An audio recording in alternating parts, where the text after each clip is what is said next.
ఇది అరిస్టోక్రాట్ ఉందన్న, ఇది క్యాబిన్ సైజు. ఇలా పడేసినా కూడా ప్రాబ్లం కాదు, ఇది చేసిన ప్రాబ్లం కాదు, నిలబడే ప్రాబ్లం కాదు. మనకి స్టాండర్డ్ ఉంటుంది.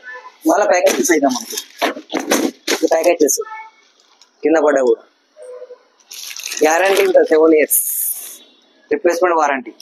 స్కై బ్యాగ్ ఉంది, ఇంకో సేమ్ ఫ్లెక్సిబుల్ ఉంటుంది, అన్బ్రేకబుల్ ఉంటుంది. కింద పడ్డ ఇక్కడ కూడా ప్రాబ్లం కాదు, ఇది కూడా ప్రాబ్లం కాదు. మీకు స్టాండర్డ్ ఉంటుంది. 2-in-1 చూసుకోవచ్చు. స్టాండ్ టైప్ వస్తుంది మనకి, ఇట్లా పడికెళ్ళచ్చు. ఇట్లా అమెరికన్ టూరిస్టర్ బ్రాండెడ్ ఉంది. ఇది మనకు 2000 వచ్చేస్తాం మనకి. ఇది అమెరికన్ టూరిస్టర్, 3 years వారంటీ ఉంటుంది మనకి. ఓకే. ఇంకో మాల్ కూడా వస్తాయి ఇట్లా, అరిస్టోక్రాట్ విఐపి కంపెనీ. ఇది కూడా 3 years వారంటీ ఉంటుంది. ఇది వచ్చేసి మనకు 1500 వచ్చేస్తాం మనకి. బిగ్ సైజ్ 1500 వచ్చేస్తాం మనకి. ఈ కలర్స్ కూడా అవైలబుల్ ఉన్నాయండి, ఇంకా వేరే కలర్స్ మన దగ్గర వచ్చేసి చాలా వెరైటీస్ ఉన్నాయి అక్కడ. ట్రెక్కింగ్ బ్యాగ్స్ కూడా ఉన్నాయి మన దగ్గర వచ్చేసి.